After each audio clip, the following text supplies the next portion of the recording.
Hi hello అండి. ఈరోజు ఈ వీడియోలో మీకు నేను పచ్చి కొబ్బరి ప్లస్ పచ్చి మామిడికాయ కలిపి చట్నీ ఎలా చేయాలో చెప్తాను మీకు నేను. చాలా ఈజీ అండి. తక్కువ ఇంగ్రీడియంట్సే పడతాయి. మీరు చాలా ఈజీగా సింపుల్గా చేసుకోవచ్చు. చూసేసేయండి. Welcome back to Jaya's vlogs. దీనికి ఏమేమి తీసుకోవాలో చెప్తాను. ఫస్ట్ నేను చిన్న కొబ్బరి చిప్ప తీసుకున్నానండి. పచ్చి కొబ్బరి చిప్ప ఇది. దీన్ని చిన్న చిన్న ముక్కలుగా కట్ చేసుకోవాలన్నమాట మనము మిక్సీ వేసుకోవటానికి. దీనికి 2 పచ్చిమిరపకాయలు తీసుకున్నాను. ఇవి కొంచెం ఘాటుగా ఉన్నాయి కాబట్టి 2 తీసుకున్నాను నేను. ఒక్క రెబ్బ కరివేపాకు కూడా తీసుకున్నాను దీంతోపాటు. నెక్స్ట్ వచ్చేసి మొన్న మామిడికాయ పప్పు తీసుకున్నప్పుడు కొంచెం మామిడి తురుము మిగిలితే స్టోర్ చేశాను కదా, ఆ తురుము అనమాట ఇది. ఇప్పుడు ఇవన్నీ మనం చట్నీలో వేసుకుంటాం కదా మిక్సీ జార్, దాంట్లోకి తీసేసుకుందాం ఇవన్నీ. ఎక్కువ ఏం అవసరం లేదండి, ఏమి ఇంగ్రీడియంట్స్. ఆ కొబ్బరికి ఈ మామిడికాయ తురుము సరిపోతుంది. దీంట్లోకి ఇప్పుడు కొంచెం సరిపడా సాల్ట్ తీసుకుంటున్నాను.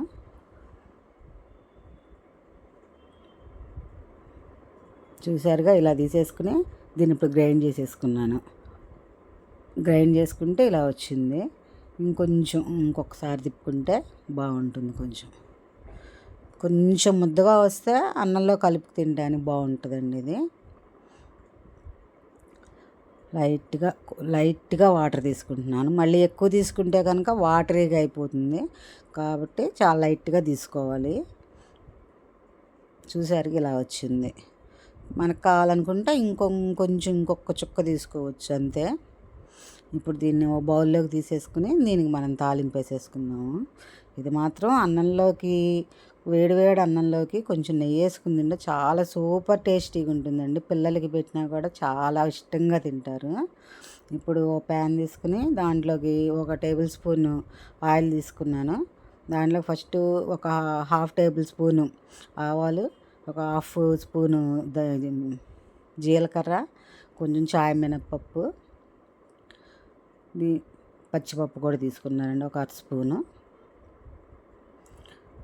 నెక్స్ట్ వచ్చేసి ఇంగువ వేస్తే చాలా బాగుంటుందండి వీటికి.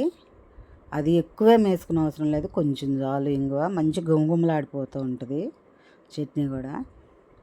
ఈ చట్నీ మీరు కూడా తప్పకుండా ట్రై చేసి చూసి మీకు ఎలా వచ్చిందో కామెంట్స్ చేయండి. నచ్చితే కనుక షేర్ చేయండి, తప్పకుండా ఒక లైక్ చేయండి.